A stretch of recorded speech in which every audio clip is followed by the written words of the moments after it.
Listo, vamos a dar inicio entonces por el respeto a todas las personas que ya tenemos en sala y ahí vamos accediendo con las personas que vayan estando en sala de espera. El día de hoy tenemos un webinar a cargo de Grant Thornton con el tema de tratamiento legal y fiscal de los activos virtuales. Nos acompañan dos expositores. Nos acompaña David Mena, socio de impuestos y legal de Grant Thornton, y la señorita Natalia Ramírez, Senior Legal de Grant Thornton. Entonces, alguien tiene el micrófono, listo.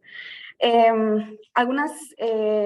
reglas o normas para que todo vaya bien: mantener siempre la cámara apagada, al igual que el micrófono, por favor. Vamos a tener un espacio de consultas y comentarios. Los pueden hacer en cualquier momento durante el webinar por medio del chat de Zoom, o bien, una vez que abramos el espacio, pueden levantar la mano y se les va a ir dando el turno a cada quien. Y sin más, le damos el pase a los señores de Grant Thornton. Bienvenidos. Muchas gracias, muy buenos días a todos. Agradecerles por la oportunidad nuevamente de compartir con ustedes un webinar más. En esta ocasión vamos a hablar especialmente sobre el tratamiento legal y fiscal de los activos virtuales, y específicamente nos vamos a enfocar en el tratamiento, digamos, de la normativa que tenemos hasta el momento, que lo que hay en realidad son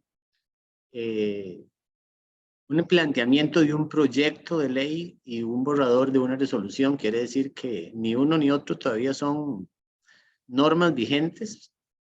pero por lo menos es la base legal con la que contamos en este momento para efectos de tratamiento de este tipo de activos virtuales, que no deja de ser para efectos nuestros en Costa Rica un tema novedoso, precisamente en cuanto a la aplicación desde el punto de vista de aplicación de la ley y del tratamiento fiscal. Entonces, en esta mañana vamos a hablar sobre algunos aspectos generales de este tema,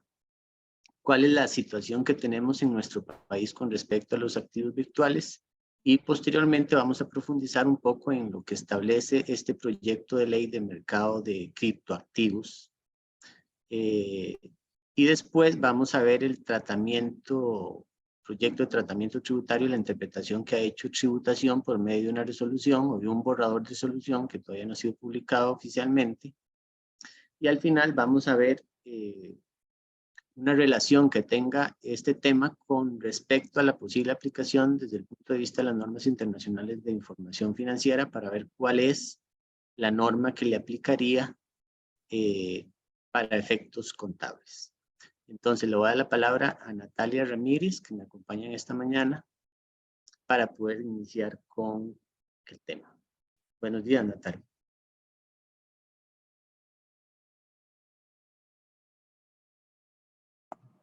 Buenos días, don David. Muchas gracias. Vamos a ver, sí, entonces tal vez lo que quisiéramos es empezar como con una especie de glosario de términos que van a ser importantes para el resto del webinar, que tal vez no los vamos a explicar de forma más técnica también, pues don David es de información contable, yo tengo información legal, pero hemos intentado poder definir algunos términos que consideramos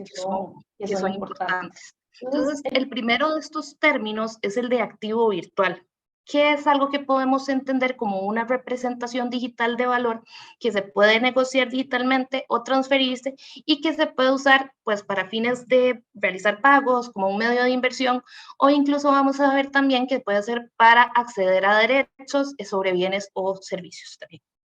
Y que esta definición de activo virtual no nos incluye representación digital de monedas, de monedas fiduciarias, digo, de títulos, valores, ni de otros activos financieros. El siguiente término que es importante es el de criptografía, que básicamente es un método que tenemos para encriptar y desencriptar, que esto se hace usando matemática compleja, y básicamente lo que me permite es que la información pueda ser vista, digamos, esté protegida, pueda ser vista solo por destinatarios que están autorizados. Y justamente la relación de estos dos conceptos nos lleva al tercer concepto, que sería el de criptoactivo, que es un tipo de activo virtual que tiene su origen y que utiliza criptografía. El siguiente término es el de tecnología DLT, que básicamente es infraestructura tecnológica, protocolos, que lo que hacen es permitirnos acceso simultáneo a validación también y actualización de registros de una forma inmutable, o sea, que no cambia, digamos, y esto se hace a través de una red que se extiende a través de múltiples ubicaciones, y tal vez aquí el concepto que hemos escuchado más y que es un tipo de tecnología DLT es el de blockchain. Lo siguiente sería el concepto de criptomoneda, que básicamente pues, es un tipo de criptoactivo que está diseñado para funcionar como un medio de pago específicamente. No son monedas pues emitidas por algún tipo de autoridad pública central, por un banco central, y en principio, por lo general, no están respaldadas por ningún tipo de activo subyacente. Aquí igual el ejemplo tal vez más conocido, del que más hemos escuchado, aunque ya hay muchísimos, es el Bitcoin. El siguiente concepto sería el de CBDCs, que pues son las siglas en inglés para identificar a las monedas digitales que emiten los bancos centrales. Entonces, así podemos decir que son como tal monedas de curso legal digitales. Por acá hay un ejemplo que es el del Sand Dollar, que es moneda de Bahamas, pero también tenemos que Europa ya está trabajando en un proyecto de oro digital para 2025, China también ya está trabajando con yuan digital, y tenemos pues varios países ya trabajando, analizando la incursión en la creación de monedas digitales. El siguiente término es el de token, que básicamente son representaciones digitales igual, protegidas criptográficamente, que puede ser de bienes físicos, de bienes digitales o bien de derechos. Pueden ser derechos económicos, derechos de gobernanza, incluso pues derechos de consumo también. El siguiente sería el de moneda fiduciaria, que básicamente esta es la moneda que nos impone de cierta forma el Estado, que es la moneda de curso legal, que puede ser el dólar, el colón, el euro, pues las monedas que hemos conocido históricamente. El siguiente término es el de stablecoins, que esto es un tipo de criptomoneda, pero que tiene la particularidad de que está asociada, en cierta forma respaldada por algún tipo de moneda fiduciaria, por algún tipo de bien material, de activo subyacente, o incluso tenemos ya unas stablecoins algorítmicas que lo que hace es que, aunque no tienen un activo subyacente que las respalda, pues están controladas mediante algoritmos para que el precio se mantenga, o para que el valor se mantenga estable. Y dentro de los tokens tenemos también lo que son los security tokens, que básicamente son pues tokens de seguridad que podrían asemejarse o se asemejan, tienen funciones similares a los activos de inversión, y normalmente van a caer dentro de la clasificación de securities de valores que tienen las normativas. El siguiente es el de utility tokens, que básicamente estos son los que son hechos para facilitar el intercambio o el acceso a bienes o servicios específicos que dan derechos, y aquí es importante es que dan pues acceso a bienes o servicios de la entidad específica que los emite, ¿verdad? El siguiente serían los tokens no fungibles, los famosos NFTs, que estos son tokens que tienen la particularidad de que lo que representan es algo que es único y que no es mutuamente intercambiable, como sí podemos tener, por ejemplo, en el caso de las criptomonedas, en el caso de los security tokens también. Y bueno, estos son clasificaciones, no significa que no pueda haber criptoactivos híbridos, pero son algunas clasificaciones que queríamos mencionar. Y los últimos dos términos que queríamos repasar antes de entrar al resto de la presentación es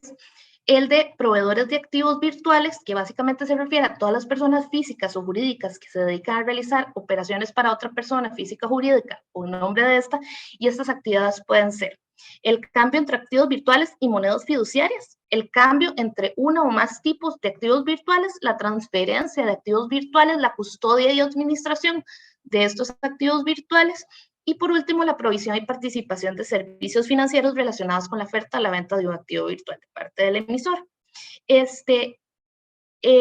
Por último, ahora sí, se estarían los wallets, las billeteras, los monederos, como queramos decirlo, que básicamente son programas que sirven como medio para mantener, almacenar y transferir estos activos virtuales. Esto tal vez es una forma de recapitular lo que hemos venido hablando. Los criptoactivos, podemos decir entonces, son un tipo de activo virtual que utilizan criptografía. Podemos tal vez identificar dos tipos principales de criptoactivos, que a un lado tendríamos a las criptomonedas, dentro de las cuales podemos identificar a las criptodivisas que no tienen ningún tipo de activo subyacente que las respalden, y a las stablecoins que podemos tener asociadas a algún tipo de moneda fiduciaria, algún bien material, o que aunque no tengan algún activo subyacente que las respalde, pues estén controladas mediante algoritmos para mantener un valor estable. Aquí excluimos a las CBDCs porque realmente serían, o sea, al momento que se emitan, serían monedas fiduciarias digitales, o sea, monedas emitidas por un banco central y de curso legal. Y los tokens que podemos encontrar, los securities tokens, que son como tokens de inversión, que sirven como un activo de inversión, los utility tokens, que nos sirven más bien para acceder a derechos, bienes o servicios, y los NFTs, que nos representan bienes únicos. Ok, entonces, hablando de lo anterior, podemos decir que básicamente las principales características, una de las conclusiones que podemos sacar es que, pues, están registrados los criptoactivos en alguna forma de libro mayor digital distribuido, asegurado con criptografía, que utilizamos mucho como DLT, el blockchain, y que no quiere decir que sea el único, y que sus principales usos, son ser un medio de pago, tener un fin de inversión, o bien acceder a un producto o servicio. ¿Quiénes son posibles actores en un entorno cripto? Bueno, tenemos varios. El primero, tal vez, es el de usuarios, que básicamente somos las personas que participamos en el mercado de criptoactivos. Tenemos también a los intermediarios, que son personas que de alguna manera prestan asesoramiento o facilitan la compra de los criptoactivos a cambio de que se les pague una comisión. Los administradores de sistemas, que son, por ejemplo, los desarrolladores, los mineros, que igual son las personas físicas o jurídicas que nos validan y procesan las transacciones, igual a cambio de algún tipo de remuneración. Las plataformas de comercio e intercambio que facilitan las transacciones entre los participantes, los proveedores de pago que permitan a los usuarios pagar a los proveedores de servicios o bienes mediante criptomonedas, y por último los proveedores de billeteras o de monederos, de wallets, que básicamente son las entidades que ponen a disposición este tipo de carteras para activos virtuales. Algunas ventajas y desventajas específicamente de las criptomonedas. Específicamente de las criptomonedas, ventajas es que pues los pagos pueden ser más fáciles, más rápidos, menos costosos, lo que además lleva a que tengamos mayor inclusión financiera en cierta forma. Se pueden usar como una cobertura ante la inflación. Por ejemplo, países como Argentina o Venezuela utilizan mucho Bitcoin, algún tipo diferente de criptoactivo, de criptomoneda. También brinda una opción de bajo costo para realizar operaciones internacionales, y además otorgan acceso a servicios financieros internacionales en áreas donde no se encuentran disponibles, que por aquí, un ejemplo, podría ser en la guerra de Ucrania, que se decía que las criptomonedas estaban siendo de utilidad para hacer donaciones y demás. Otro tema que podría verse como desventaja es que la mayoría de criptoactivos representan o están asociados a una alta volatilidad. Y otra cosa negativa es que son potencialmente anónimos. Y ojo, acá es importante tener en cuenta que al ser que las transacciones y además registrarse a través de blockchain,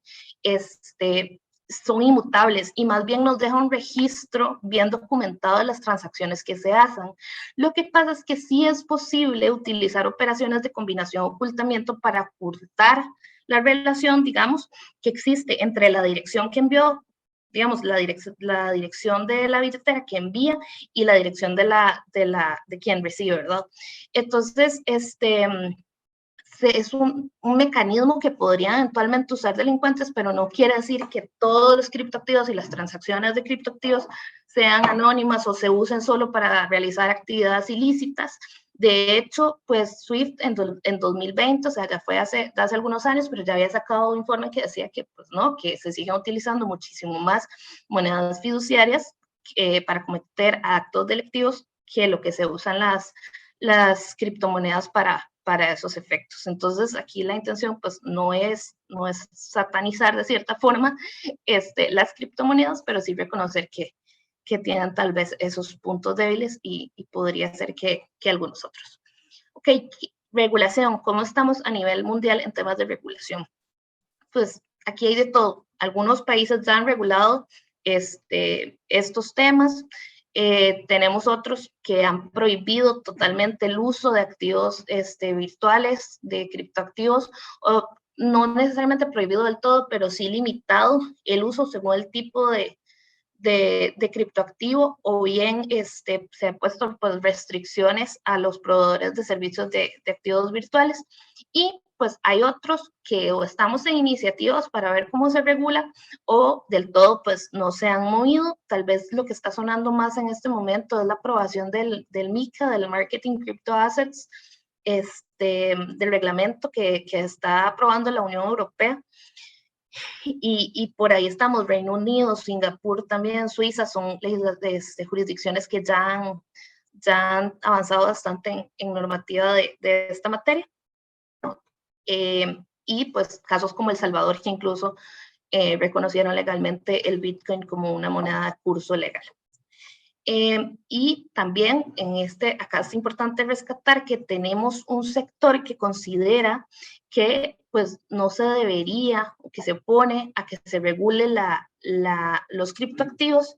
y que esto tiene fundamento en el hecho de que justamente el origen de los criptoactivos, en cierta forma, en 2008 con el Bitcoin, que se empezó a utilizar a principios del 2009, fue como una respuesta a la desconfianza que se tenía en ese momento en las autoridades digamos, y en los intermediarios financieros de alguna forma por toda la crisis que hubo en el 2008. Okay. ¿Cuáles son algunos temas que se están regulando? Prohibición o autorización, o sea, a ver si lo vamos a ver como una actividad legal o ilegal, o ver qué tipos de restricciones se ponen. Normativa antilavado, protección a los consumidores, temas de publicidad y tratamiento tributario. Esos son los principales temas que se tienden a abordar, y que de hecho varios de estos temas los toca el proyecto de ley de mercado de criptoactivos, que más adelante vamos a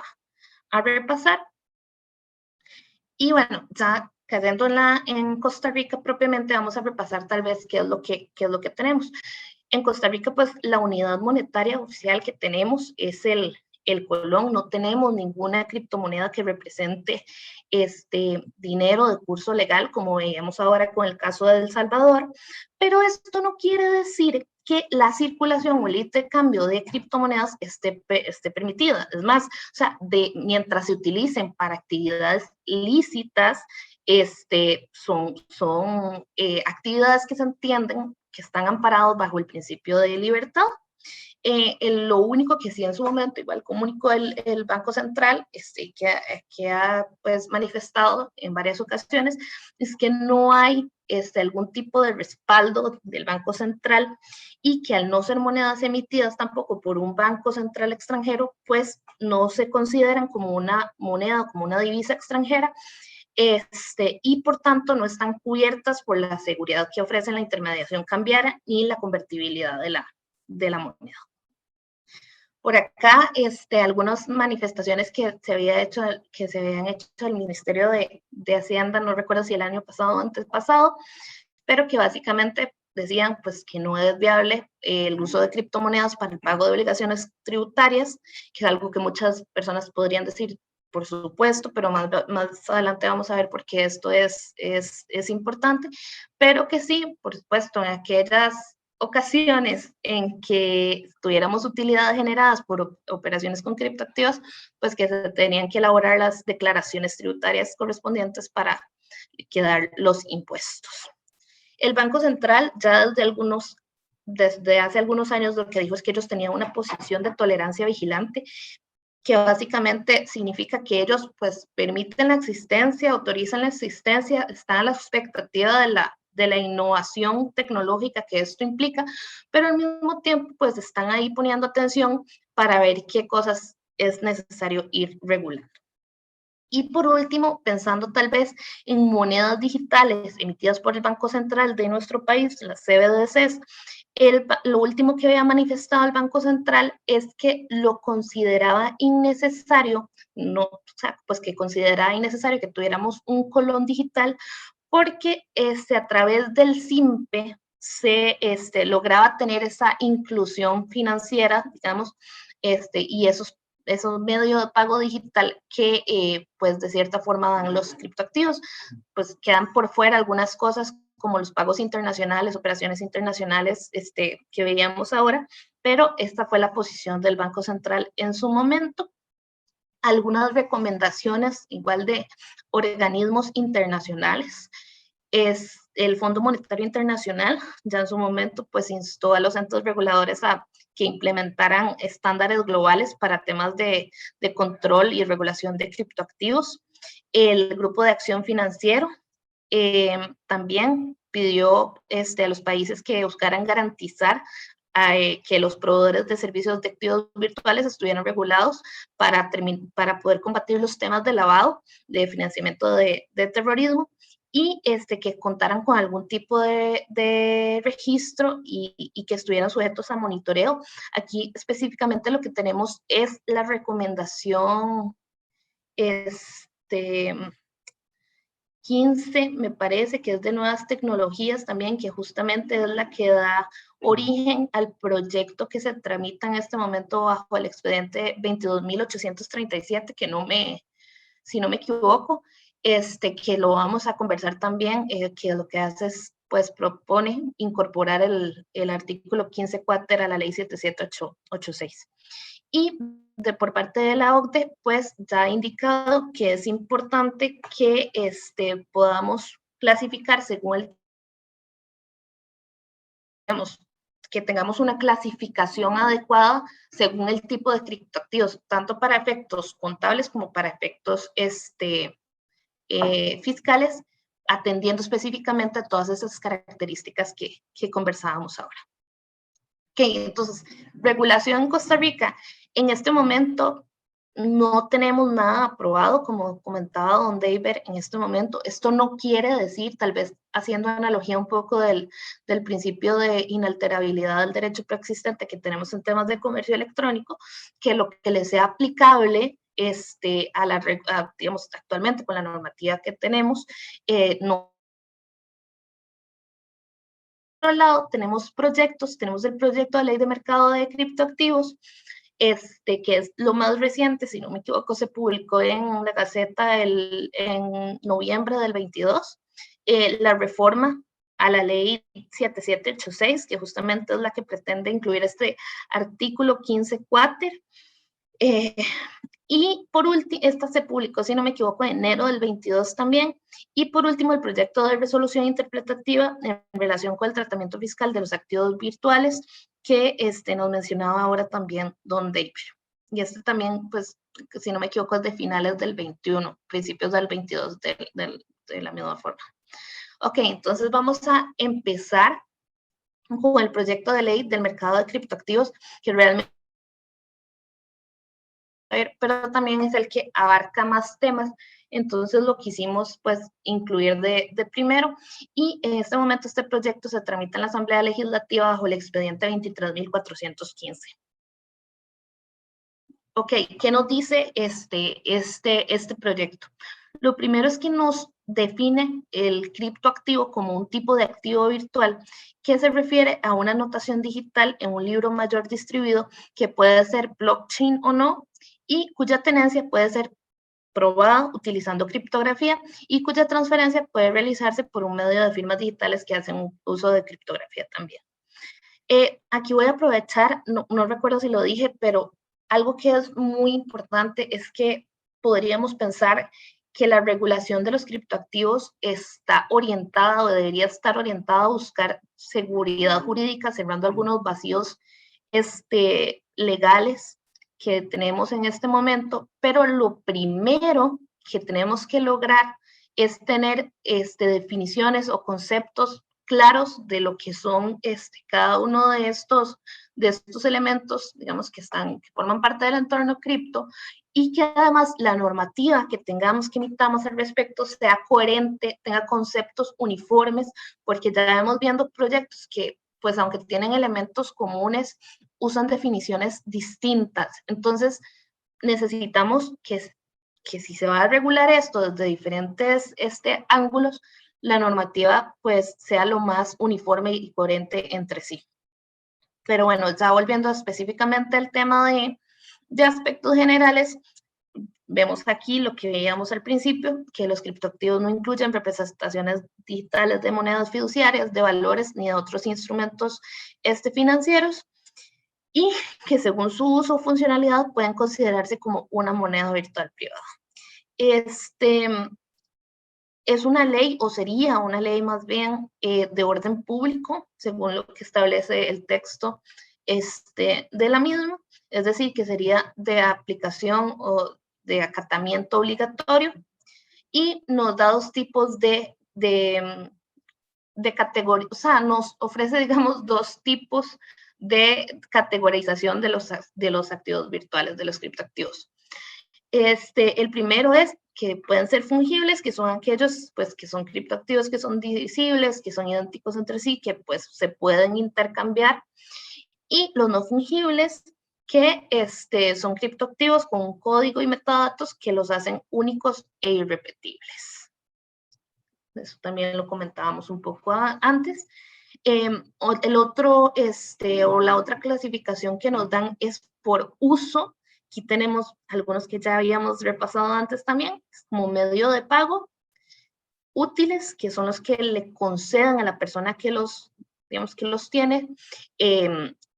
acceso o uso de algún tipo de recurso digital. Esto lo hemos visto antes también de la persona que los emite, ¿verdad? De inversión, que son como los securities que veíamos ahora, que otorgan derechos o obligaciones o ambos al tenedor de criptoactivos, que son equiparables a los que otorgan los valores comerciales o los instrumentos de inversión. Y también pues podríamos tener criptoactivos híbridos cuando tengamos algún criptoactivo que comparta varias de las características de los tres anteriores. Este proyecto de ley define que el criptoactivo se va a considerar como propiedad privada a quien tenga las credenciales del mismo, y consecuentemente esto significaría que los criptoactivos tendrían las garantías y protecciones tanto constitucionales como legales que se ofrecen a la propiedad privada. Otro tema es que se regula en este proyecto es el uso y tenencia, digamos, tal vez de un punto de vista más privado, que y básicamente nos dice que todas las personas, ya seamos físicas o jurídicas, podríamos libremente pactar y aceptar criptoactivos de pago para cualquier tipo de operación, de obligación, perdón, y operación no prohibidas. También para utilizar y recibir criptoactivos de pago para el cumplimiento de obligaciones, así como el derecho a comprar, vender e intercambiar criptoactivos por cuenta y riesgo propio. Algo interesante es que expresamente, digamos, indica que se pueden comprar o adquirir bienes muebles o inmuebles sujetos a inscripción en el Registro Nacional, y en el traspaso, pues el notario ahí tiene que hacer constar cuál es la equivalencia en la moneda fiduciaria correspondiente, pero que se podría hacer compras de bienes muebles e inmuebles, que no quiere decir que en este momento igual esté prohibido, pero sabemos que en la práctica también los bancos, las entidades financieras aquí ponen muchas trabas. Entonces aquí está igual como reconociendo que es algo que se podría hacer de forma completamente pues respaldada legalmente. otro tema interesante es que también dice expresamente que el capital social de las sociedades mercantiles podría suscribirse mediante criptoactivos, igual en este caso, en el momento en que se constituye la sociedad, pues se debería hacer constar cuál es la equivalencia a algún tipo de moneda fiduciaria. Y también expresamente nos indica que podríamos tener la autocustodia y tenencia de criptoactivos por medio de billeteras digitales. En cuanto a la autorización de entidades públicas, y tal vez ahora con lo que les comentaba del Ministerio de Hacienda, se indica que las entidades del Estado central podrían recibir criptoactivos para el pago de impuestos, tarifas y cualquier otro tipo de obligación. Específicamente lo que tiene que ver con custodia, tenencia, aceptación, uso, transferencia e intercambio de criptoactivos, sea por otros criptoactivos o por monedas fiduciarias, estaría reglamentado tanto por el Banco Central conjuntamente con el Ministerio de Hacienda. Por su parte, las entidades públicas descentralizadas solo pueden aceptar, usar e intercambiar criptoactivos por otros criptoactivos o por moneda nacional, según la reglamentación que para tales efectos haga el Banco Central en conjunto con la Contraloría.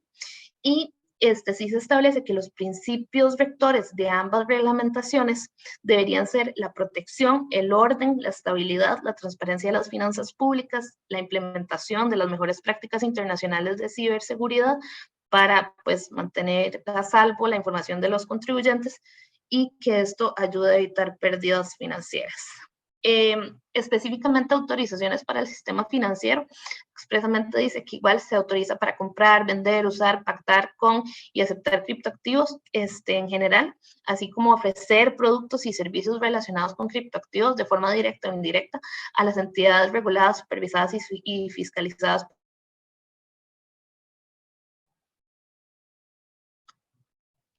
Acá ya tenemos puntos que están más orientados al tema de regulación antilavado, que de hecho indica que los sujetos obligados conforme al artículo 15 y 15 bis, que son estas, digamos, actividades no financieras designadas que establecen estos artículos, pueden ofrecer productos y servicios relacionados con criptoactivos sin que se les requiera un registro adicional ante su jefe. Que en caso de modificarse la reglamentación normativa que existe, digamos, para los sujetos que están actualmente registrados conforme al artículo 15 y 15 bis, el CONACYF tiene que considerar las diferencias entre tipos de sujetos según el tipo de registro, el tipo de producto y la razonabilidad económica y la actividad. Las empresas registradas conforme al artículo 15 podrían modificar estar autorizadas para modificar su objeto social para incorporar actividades de compra, venta e intercambio de criptoactivos como parte del giro de negocio. Y se establece un régimen de responsabilidad que básicamente lo que dice es que quienes ofrezcan criptoactivos o bien productos o servicios relacionados con estos de forma directa al público no son responsables por los daños económicos, patrimoniales, o cualquier daño en general o perjuicio que se sufra, el consumidor específicamente por la variación de los precios de esto, siempre que se hayan hecho las siguientes advertencias como mínimo. Que existe la posibilidad de pérdida total o parcial del dinero, que existe la volatilidad o de la existencia, digamos, de volatilidad que sufren los criptoactivos, incluso los que son supuestamente estables, que también los veíamos anteriormente, que los criptoactivos no se consideran una moneda de curso legal, que los criptoactivos no son supervisados por ninguna de las superintendencias ni por el Banco Central y que es considerado como un producto con alto riesgo de pérdida económica si se está considerando como un producto de inversión. Ok. Prestadores de servicios de criptoactivos, ¿quiénes son? Básicamente son aquellas personas, sea físicas o jurídicas, que tengan como su actividad usual, como su actividad habitual de negocio, algunas de las siguientes actividades que vamos a ver, o sea, por cuenta, digamos, en nombre de otra persona, que serían el intercambio entre criptoactivos y monedas fiduciarias, o bien el intercambio entre una o varias formas de criptoactivos distintas, la transferencia de criptoactivos, la custodia y o la administración de criptoactivos, y por último, la provisión de servicios financieros relacionados con la oferta y o la venta de un criptoactivo de un emisor. Los proveedores de servicios de criptoactivos que sean personas jurídicas pueden realizar las actividades que están en el artículo 15 de la ley 7786, sin que por esto se requiera un registro adicional al que ya se exige o que se consideren como entidades de objeto único. ¿Quiénes se excluyen de esta definición de proveedores de servicios de criptoactivos en este proyecto? Pues los mineros, cuando no realicen como tal ninguna de las actividades que ya vimos, las empresas de desarrollo de software o programas informáticos que programen las billeteras, básicamente esto es aquellos desarrolladores que estén creando todos estos elementos, pero a favor de un tercero, porque en este caso quien tendría las obligaciones específicas sería el tercero, no el desarrollador, o sea, la persona a favor de quien se hace o se desarrolla el criptoactivo. Y por último, las personas físicas o jurídicas que realizan las actividades con criptoactivos no fungibles.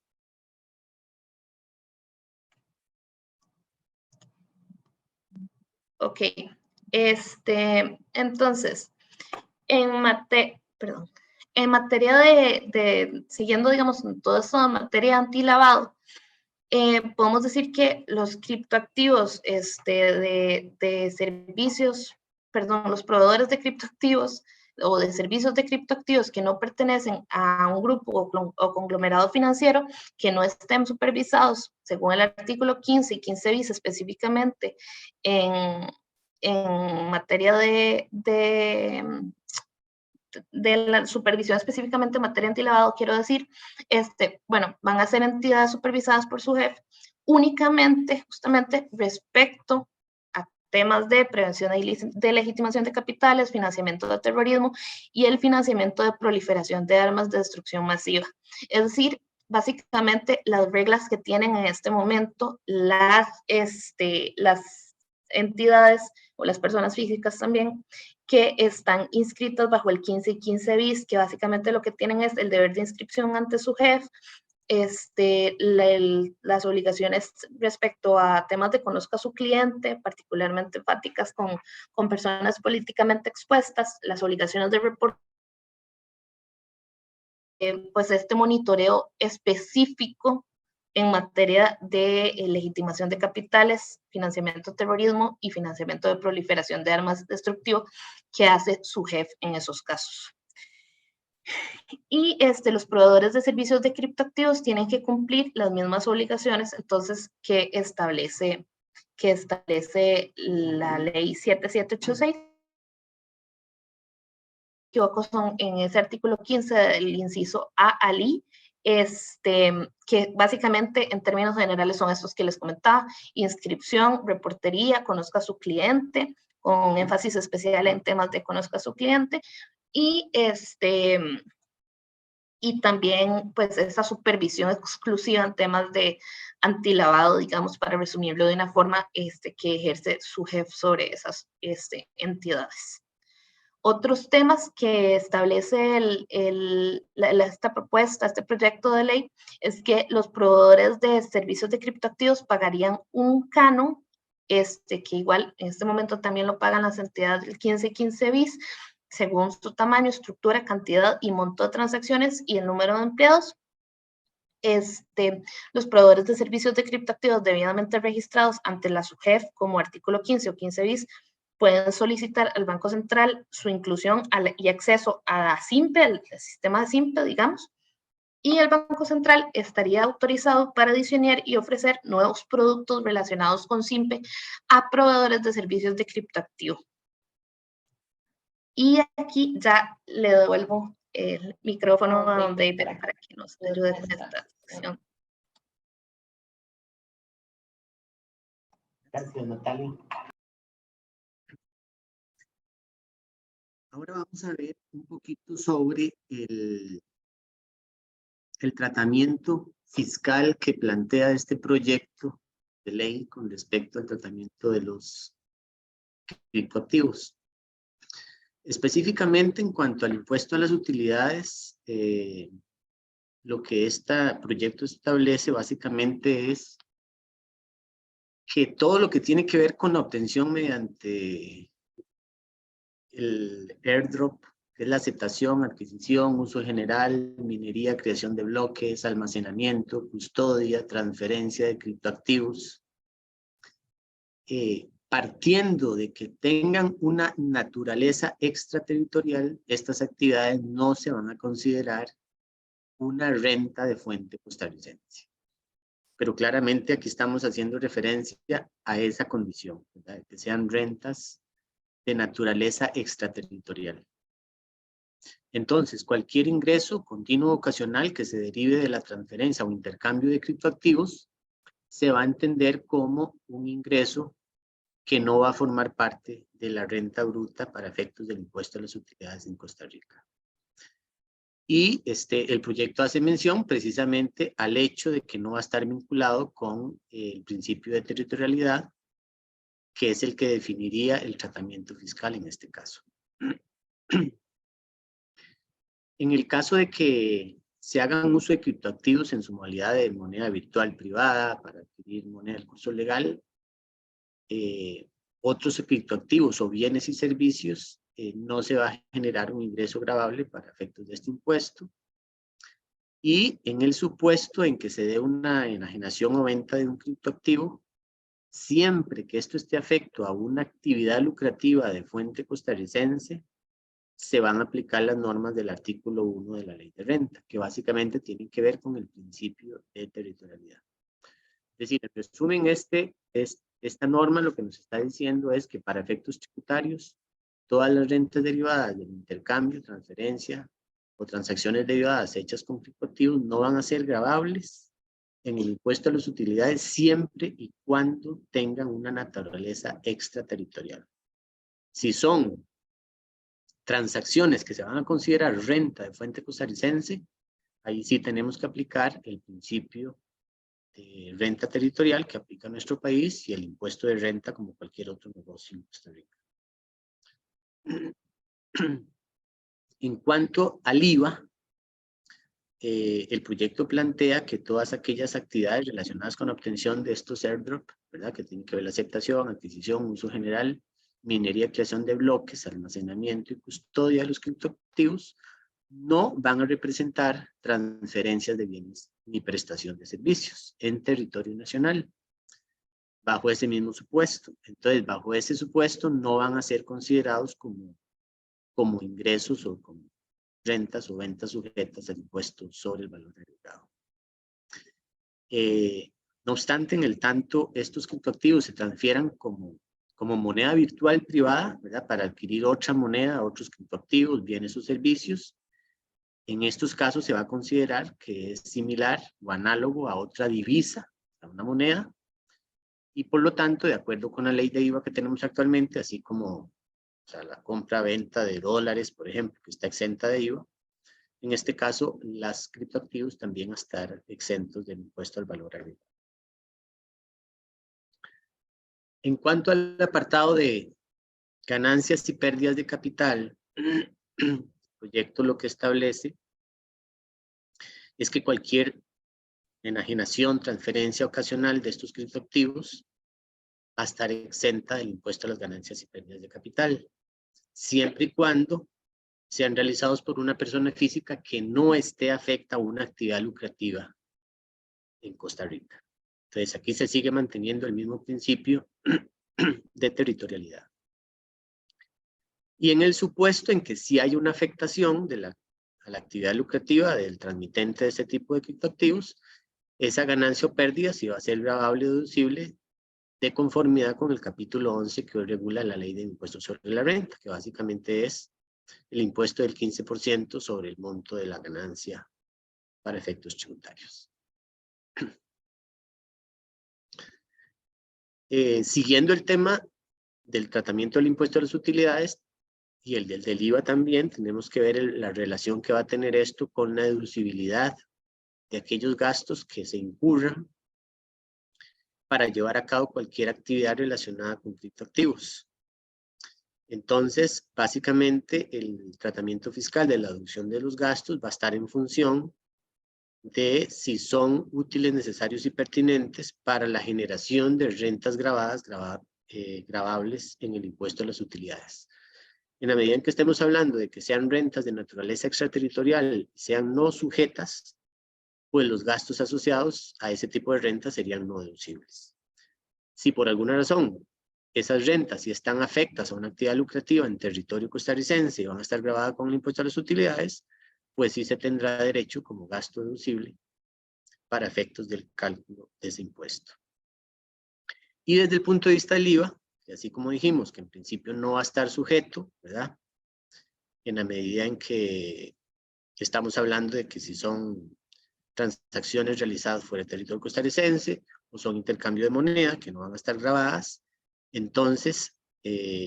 consecuentemente también todo lo que tiene que ver con el tratamiento de los derechos a crédito, del crédito fiscal del IVA por todas aquellas compras de esas facturas de gastos que ya hemos adquirido, no tendría la condición de crédito fiscal para efectos del pago del IVA. Contrario censo, ¿verdad? Si yo sí tengo que declarar como gravable esos ingresos porque sí están afectos a una actividad lucrativa en Costa Rica, en ese caso, pues yo sí tendría, obviamente, derecho al crédito fiscal. Y el proyecto también hace referencia al tratamiento del diferencial cambiario, ¿verdad? Que va a ser la diferencia devengada o realizada cuando se realiza de manera ocasional derivada por la venta de algún criptoactivo, que esta en principio no va a estar sujeta al impuesto a las utilidades, en el tanto también derive de un criptoactivo que no esté afecto a la actividad lucrativa. En todo es consistente el tratamiento, tanto en impuesto a las utilidades, en ingresos, en gastos, en IVA, como con el diferencial cambiario. Pues en la medida en que estos sí están afectos a la actividad lucrativa, pues el diferencial cambiario sí se va a considerar como parte del ingreso gravable, gasto deducible, solo en función de que este tipo de transacciones con criptoactivos se consideren afectos a una actividad lucrativa de fuente costarricense.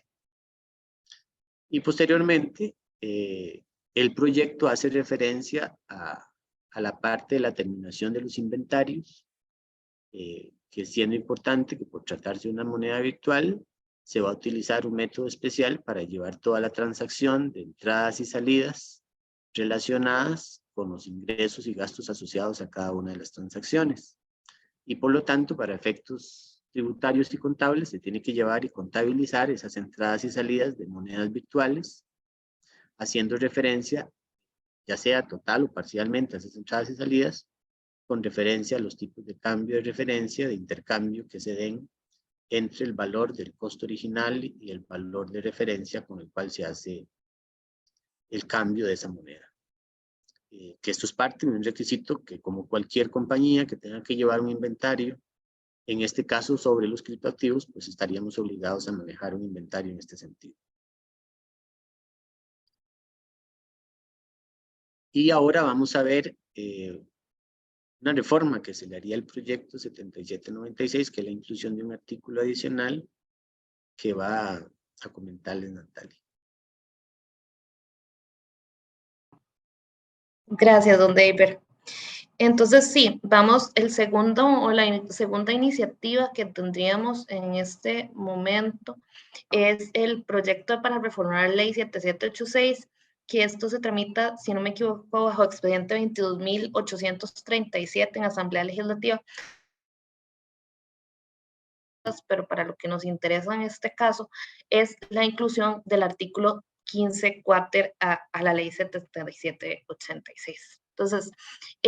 justamente como me parece que les comentaba antes, este proyecto tiene origen o tiene fundamento, motivación en la recomendación 15 del GAFI en cuanto a nuevas tecnologías, que llama a regular a los proveedores, a los prestadores de servicios de activos virtuales, a ser regulados, digamos, en cierta forma, a mantener un registro, a mantener cierta información por un tema de control o de prevención más bien del lavado de activos, de financiamiento de terrorismo y de proliferación de armas de destrucción masiva. Entonces, aquí hay algo que tal vez es muy importante mencionar, y es que a diferencia de lo que veníamos viendo en el otro proyecto, esto no es tanto para regular criptoactivos como tal, sino propiamente para regular y supervisar a los prestadores o a los proveedores de servicios de activos virtuales. Entonces, hay algo que este proyecto tiene que es importante tal vez ratificar, y es que justamente reconoce que todas las actividades que se realicen, digamos, a través de criptoactivos son legítimas y no pueden ser vistas con un sesgo por el mero hecho de utilizar criptoactivos, digo. Y que por tanto se requiere de un abordaje en línea con las mejores prácticas internacionales. Pero esto no significa, digamos, que tenga alguna condición particular. De hecho, pues ahí está la mención al informe que les mencionaba antes de la Sociedad para las Telecomunicaciones Financieras Interbancarias Internacionales, que decía que los activos virtuales casi nunca se utilizaban para actividades de lavado, sí se les comparaba con las monedas fiduciarias. Entonces, ¿quiénes son proveedores de activos virtuales según este proyecto? Pues todas las personas físicas o jurídicas que se dediquen a realizar operaciones para otra persona física o jurídica o en nombre de esta. Tenemos como algunas de estas actividades específicas: el cambio entre activos virtuales y monedas fiduciarias, la transferencia de activos virtuales, el cambio entre una o más tipos de activos virtuales, la custodia y o administración de activos virtuales o instrumentos mediante los cuales se controlan los activos virtuales, o por último, la provisión y participación en servicios financieros relacionados con la oferta o venta de un activo virtual por parte del emisor. Por aquí tenemos una excepción que pues se da cuando la actividad desarrollada con los activos virtuales corresponde a materia, o se relacione con materias reguladas o supervisadas por alguna de las superintendencias del sistema financiero, porque no es que en este caso no se van a regular, más bien entran ya por regulación específica de entidades reguladas. Entonces, esa sería la excepción, pero más bien porque tendrían algún tipo de control mayor. Entonces, para los efectos de este proyecto específico, se entiende como un activo virtual la representación digital de valor que puede ser transado digitalmente o transferido sin que esto signifique que sean reconocidos como una moneda de curso legal en el país. La idea del proyecto es que, pues, CONACYF reglamente y que aquí establezca las definiciones, digamos, precisas para cada uno de para los activos virtuales como tal y para los tipos de activos. Igual, reglamentariamente se podrían disponer limitaciones o prohibiciones a los sujetos respecto a la realización de operaciones que intervengan proveedores de servicios de regulación en alguna jurisdicción. También se plantea, pues, incorporar como sujetos obligados a quienes provean servicios o plataformas relacionadas con activos virtuales, y quienes tendrían que inscribirse ante su jefe y estarían sometidos a supervisión únicamente respecto a materia de prevención de legitimación de capitales, financiamiento de terrorismo y financiamiento de proliferación, en el supuesto, considerando la excepción que veíamos antes, que no sean entidades que dan algún tipo o tienen algún tipo de actividad que sí se considere como una actividad regulada por las superintendencias. Entonces, algunas cosas que es importante tomar en consideración: la inscripción en SUGEF, no, como sucede ahora con las sociedades del artículo 15 y 15 bis, no representa una autorización. O sea, esa inscripción que yo hago a SUGEF para que me supervise en materia de prevención, de legitimación de capitales y demás, no es como tal una autorización de operación. Los sujetos que estén obligados tienen que mantener actualizada toda la información que se requiere. Además, estos nuevos sujetos regulados tendrían que cumplir con los requerimientos que actualmente se aplican a los obligados, que tenemos pues cosas que ya veíamos antes, que aplican para las entidades financieras y también para las actividades y profesionales, y profesiones, perdón, que no son financieras, que son las de, pues, las entidades financieras serían las del artículo 14 y las actividades y profesiones no financieras las del artículo 15 y 15 bis. Y siendo de especial interés aquí mencionar el tema de la regla de viaje, que básicamente tiene como fin que podamos identificar plenamente las partes que forman parte de una transacción y quiénes son sus beneficiarios finales. Igual dada la naturaleza transfronteriza que tiene este tipo de actividades, muchas veces se pretende pues reforzar la cooperación internacional al implicar, digamos, compartir información entre reguladores. También los sujetos obligados contribuirán de acuerdo a su estructura, cantidad y monto de sus transacciones al financiamiento de los gastos efectivos en que cubra su jefe. Esto ya lo hacen las entidades obligadas según el 15 y 15 bis, y también pues es algo que veíamos que propone de la misma forma del proyecto anterior. Otro tema es que la SUGEF tendría que velar porque no operaran en nuestro territorio, independientemente de cuál fuera el domicilio de estas entidades, que pues que no operan ninguna persona física o jurídica de manera habitual, que realicen actividades que se supone que según la normativa deberían estar inscritas. También los sujetos obligados tendrían que acatar de forma obligatoria todas las disposiciones vinculantes que emita el Instituto Costarricense sobre Drogas respecto a temas de prevención y lucha contra la legitimación de capitales, financiamiento de terrorismo y proliferación de armas. La SUGEF considerará las condiciones y características del sujeto obligado, como pues tamaño, estructura, cantidad de operaciones, número de empleados, volumen de producción y factores de exposición a riesgos, para exigir que dentro de la estructura organizativa se incorpore un oficial de cumplimiento, que esta es una figura que cada vez vamos viendo más en nuestra normativa. Además, los demás sujetos obligados no podrían mantener relaciones comerciales con, digamos, con entidades que deberían estar inscritas y no se encuentren debidamente inscritas ante su jefe. Y pues el Banco Central de Costa Rica, para el ejercicio de sus funciones, puede requerir a los organismos de supervisión financiera puede solicitar, digamos, la entrega de información que recolecte con motivo de las funciones del artículo que incorpora el artículo 15.4. Y aquí le devuelvo la palabra a don David para conversar sobre el borrador de la resolución interpretativa en relación con el tratamiento fiscal de los activos virtuales y actividades conexas, que tampoco se llegó a publicar.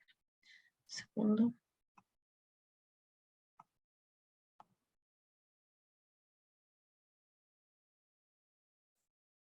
Muy bien, vamos a ver ahora este borrador de resolución interpretativa sobre el tratamiento fiscal de los activos virtuales fue emitido el año pasado, antes que el proyecto que vimos anteriormente. Y además fue firmado por el anterior director de tributación. Y esta resolución nunca fue publicada. No sé, esto lo que quiero decir es que no necesariamente esta parte de la resolución sabemos si va a ser una interpretación que se va a mantener, sobre todo porque pueden haber algunos cambios en relación al proyecto que ya acabamos de ver. Pero bueno, esta resolución está en borrador, está ahí, es lo que la tributación ha manifestado al respecto y es por eso que pues queremos repasar un poquito sus conceptos. Básicamente,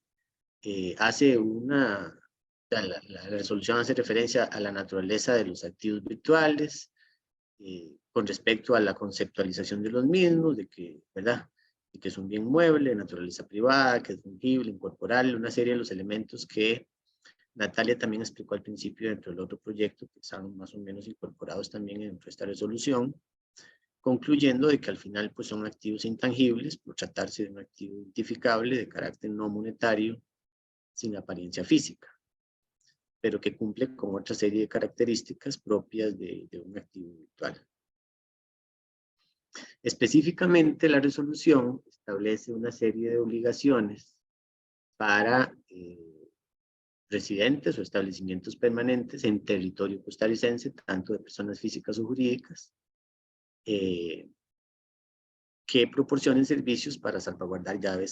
claves criptográficas privadas en nombre de terceros, o mantener o almacenar o transferir activos virtuales, cambiar activos virtuales, dinero de curso legal entre diferentes activos virtuales, o intermediación de cualquier tipo de realización de operaciones con este tipo de activos. Todos estos contribuyentes van a estar obligados al cumplimiento de todos los deberes tributarios formales y materiales que establezca la administración tributaria, y dentro de esos está la emisión de factura electrónica y todo el cumplimiento de los procedimientos que para efectos tributarios establece el Código de Normas y Procedimientos. Con respecto al tema de las transacciones, hay un apartado que habla de transacciones distintas a la compraventa de activos virtuales. En este caso, lo que se está diciendo es que cualquier tipo de transacción, ¿verdad?, indistintamente de la denominación que se realice entre las partes, con activos virtuales y que implique por esta transacción una alteración en la composición del patrimonio del contribuyente, esta ganancia o capital o esta variación del patrimonio se va a considerar una ganancia o pérdida de capital para efectos tributarios. Y esa ganancia que se va a derivar de ese cambio, intercambio de bienes o derechos, se va a determinar por una diferencia de valor entre el valor de adquisición de ese bien o derecho y el mayor entre el valor de mercado de ese bien o el derecho entregado y el valor de mercado del derecho recibido. Es decir, costo de adquisición y valor de mercado va a ser la referencia para determinar esa posible ganancia o pérdida de capital. Este borrador de solución también hace referencia al tema del tratamiento del impuesto al valor agregado y que ellos dicen que por revestir este tipo de activos, una naturaleza de activo intangible, van a encontrarse sujetos al impuesto al valor agregado por constituir un bien que se pone a disposición del adquiriente en territorio nacional. Ahí también tenemos que tomar en cuenta que en este borrador de resolución se está partiendo de que son transacciones realizadas a nivel local. En virtud de que estos no van a tener la consideración de una moneda, ¿verdad?, obviamente en el sentido estricto, cualquier suministro de bienes y servicios que se paguen con activos virtuales van a representar una transacción distinta a la compra-venta, que en este caso va a estar sujeta al impuesto al valor agregado, que debe cumplir también con los presupuestos que establece el impuesto al valor agregado. Cualquier servicio que esté relacionado, ¿verdad?, con temas administrativos que preste un contribuyente grabado con el IVA, ubicado en territorio costarricense y el destinatario sea otro contribuyente de IVA, y este también esté ubicado en Costa Rica, independientemente del lugar donde se presten estos servicios, van a estar sujetos al impuesto al valor agregado. Y la base imponible va a ser básicamente el valor de la contraprestación, que por no consistir en dinero, pues la base imponible será la que se habrá acordado entre las partes por el precio que hayan establecido en la fase de producción comercialización entre las partes independientes. Es decir, el valor de mercado de esa contraprestación que se están brindando. Esta resolución también hace referencia al cumplimiento de una declaración específicamente para el pago relacionado con las ganancias y pérdidas de capital, que va a estar en función de que esté afecto o no a una actividad lucrativa, en los términos del artículo 1 y 1 bis de la Ley del Impuesto sobre la Renta. Y este IVA se va a tener que liquidar y pagar tomando en cuenta todo el concepto de las transacciones de los activos virtuales que se hayan llevado, producto de la prestación de los servicios relacionados con estos o servicios administrativos que también deberán ser sometidos a las reglas generales del impuesto en cuanto a la declaración, tratamiento de débitos, créditos, etc. Y hay otras consideraciones que establece este borrador que básicamente hace referencia a que todo lo que tiene que ver con la custodia y tenencia de activos virtuales no va a estar protegido por el secreto bancario, de forma tal que la administración tributaria pueda hacer cualquier requerimiento de información asociado a este tipo de transacciones, cuando así lo consideren pertinente, para llevar a cabo cualquier plan de gestión de riesgo, de ejecución de procedimientos de control tributario. Y en este caso, pues el contribuyente estaría en la obligación de presentar de manera oportuna y correcta cualquier información que se considere para efectos de la administración como tributariamente pertinente. El incumplimiento de este suministro de información que pueda solicitar la tributación, según esta resolución, estaría agravado, sancionado con el artículo 83 del Código de Normas, que básicamente hace referencia a la sanción del 2% de los ingresos brutos, con un mínimo de 3 y un máximo de 100. Y también se hace referencia a una posible implementación de una declaración informativa que según el borrador, pues la tributación tendría que definir los términos en los cuales esta declaración se tendría que establecer en cuanto a fecha, plazo máximo para otorgarla y el contenido que ésta pueda tener. Pero es una de las, por lo menos de las visualizaciones que tuvo el anterior director de que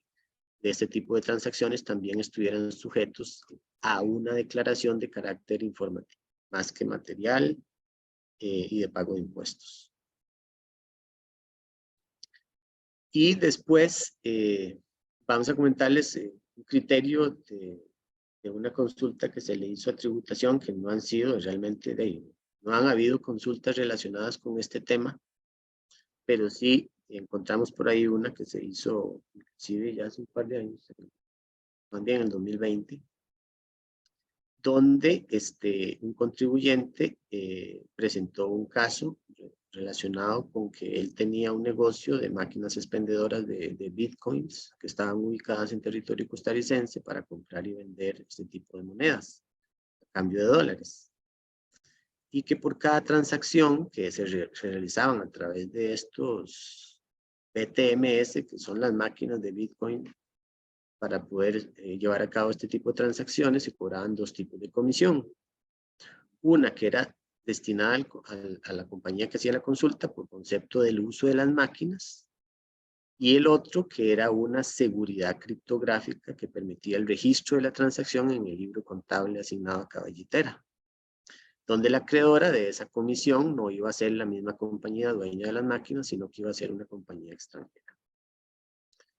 Entonces, la tributación, lo que le respondió a ese contribuyente es que las comisiones que derivaban de la transferencia de los bitcoins, que se transaban mediante las máquinas, estaban grabadas con el IVA, y que el concepto de lo que tenía que ver con la seguridad criptográfica de los blockchains, que si se encontraban sujetos al cobro del IVA, en vista de que es un servicio, el criterio para considerar que era un servicio extraterritorial, que es cuando el servicio no sea prestado en territorio nacional. Es decir, básicamente lo que le dijo es que si el servicio del código criptográfico estaba en función del lugar donde también estaba la máquina, pues también debería ser, digamos, grabado. Pero si el servicio era consumido íntegramente en el exterior, en su totalidad, pues en ese caso pues no debería estar grabado con él. Esas comisiones recibidas por la compañía deberían formar parte de la renta bruta para efectos del impuesto de las utilidades, que eso sí,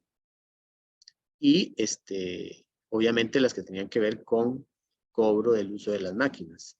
Y la otra, que era un gasto que yo tenía que pagarle más bien a un proveedor del exterior, pues iba a convertir en un gasto deducible porque era necesario para poder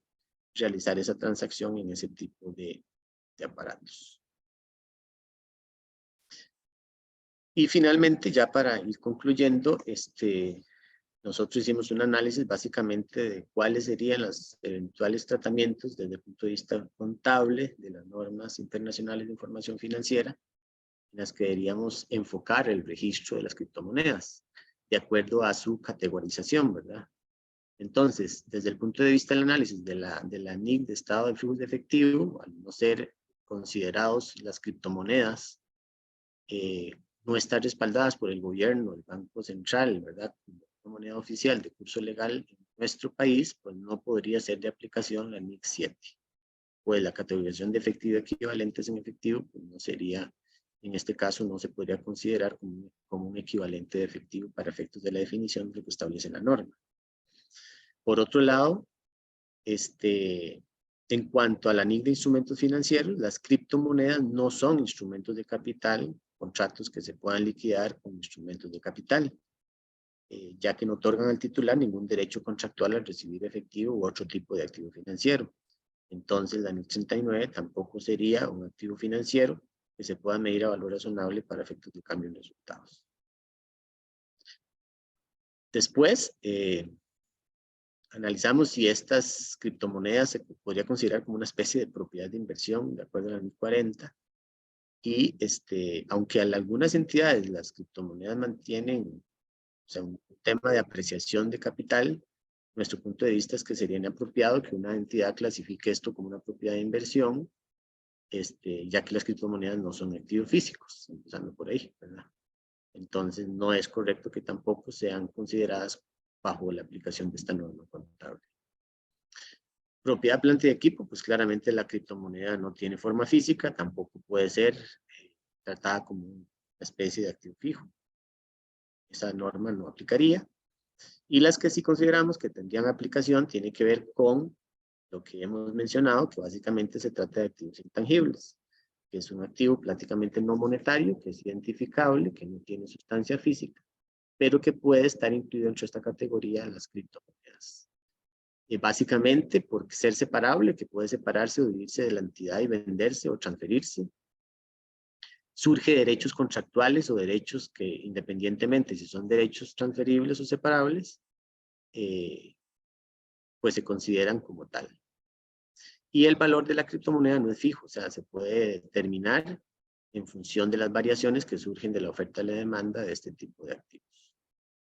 Y luego lo que comentábamos, el tema de inventarios, que tiene que ver con un tema de la acepción de alcance, que significa que podría llevarse o aplicarse esta norma solo en circunstancias muy limitadas que impliquen llevar un modelo de negocio bajo la cual los activos de criptomonedas son adquiridos por una entidad que presente la información financiera con propósito de, digamos, de vender a un precio con un margen de ganancia este tipo de activos. Y finalmente, el enfoque contable que se le da a otro tipo de criptoactivos, como tokens de seguridad, que básicamente en esos casos sí se les puede mantener para fines de inversión, podría contabilizarse en NIF 9, o los tokens de utilidad, que son para facilitar el intercambio de acceso de bienes o servicios específicos que pueden clasificarse dentro de actividades ordinarias procedentes de contratos con clientes, relacionado con la NIF 15. Eso, digamos, en términos obviamente muy generales. Esto es un tema muy nuevo que realmente todavía no ha tenido, por lo menos en la práctica, mucha pues, aplicación. Y tanto es así que diga, estos proyectos están en borrador, todavía no han sido publicados y creo que podrán venir pues, discusiones al estar en un proyecto. Todavía no ha pasado creo que por una comisión que lo tenga activo en este momento y eventualmente por la Asamblea Legislativa. Entrar a analizar un tema tan técnico, tendríamos que ver cuál sería al final del día el proyecto final que podría salir en la Asamblea Legislativa que venga a regularnos desde el punto de vista legal y fiscal este tipo de transacciones. Esto sería nuestra participación de momento hasta el día de hoy. Vamos a abrir un espacio para ver si tienen algún tipo de consulta para poderles ayudar con todo gusto.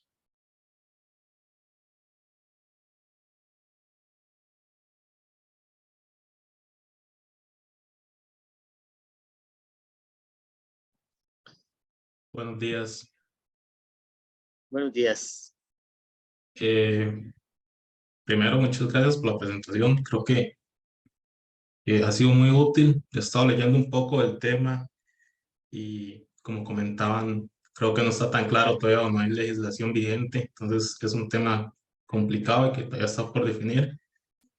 pero sí creo que ha sido de gran ayuda ver los conceptos y la poca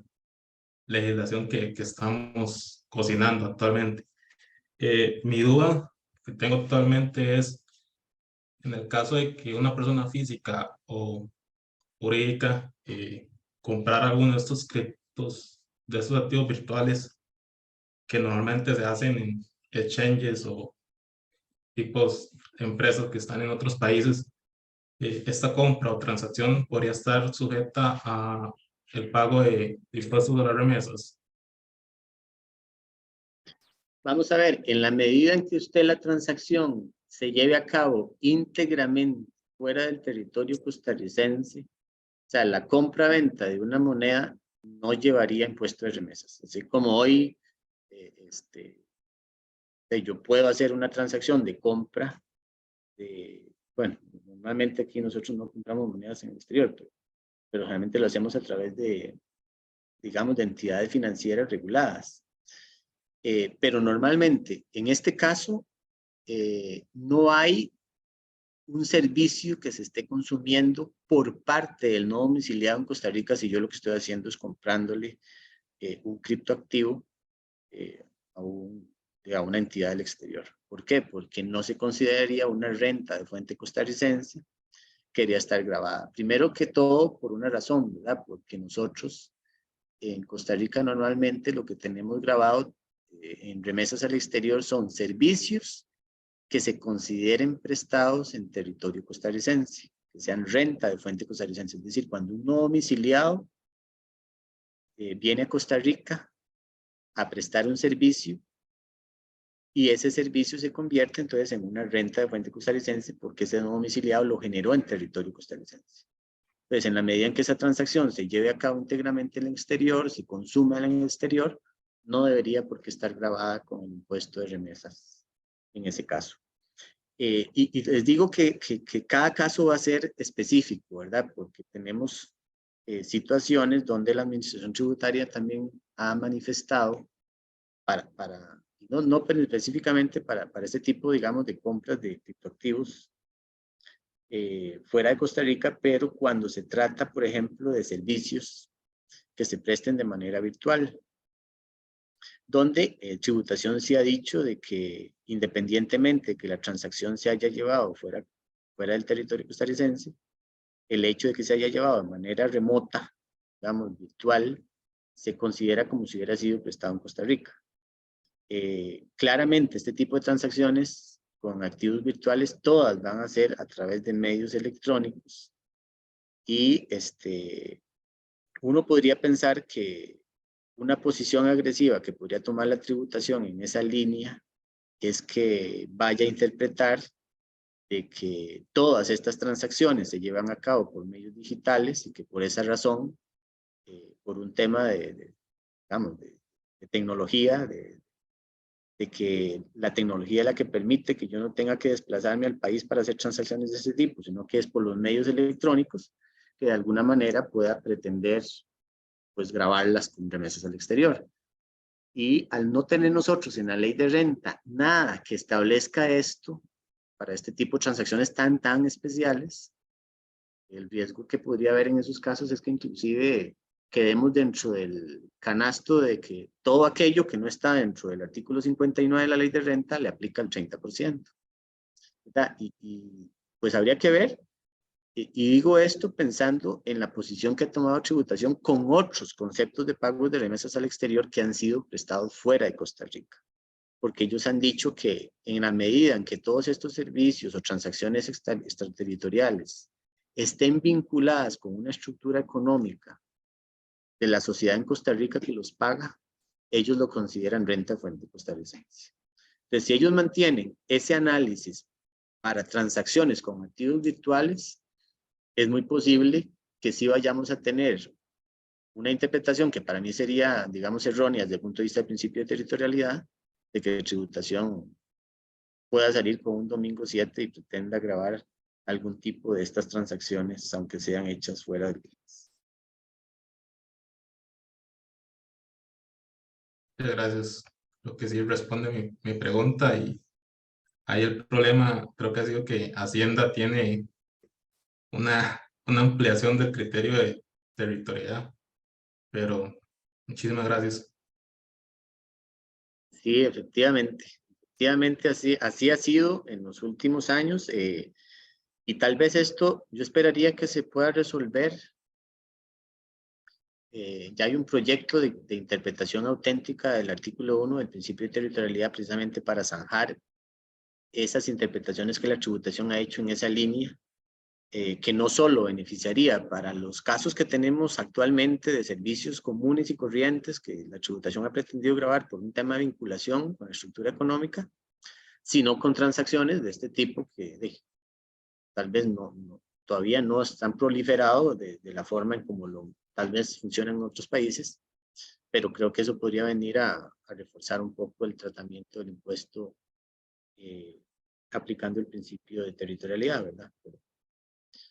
eso habría que esperarlo y no sé si en este año esto se podrá entrar a la corriente legislativa, pues hay otros proyectos que inclusive recientemente se han incorporado a la agenda del gobierno que van a tener prioridad sobre estos proyectos que están desde el año pasado presentados en la Asamblea Legislativa. No sé si alguno tiene alguna otra consulta. Igualmente, si pueden pasárnoslas al chat, nosotros luego las podemos revisar, se le enviamos la respuesta con todo gusto.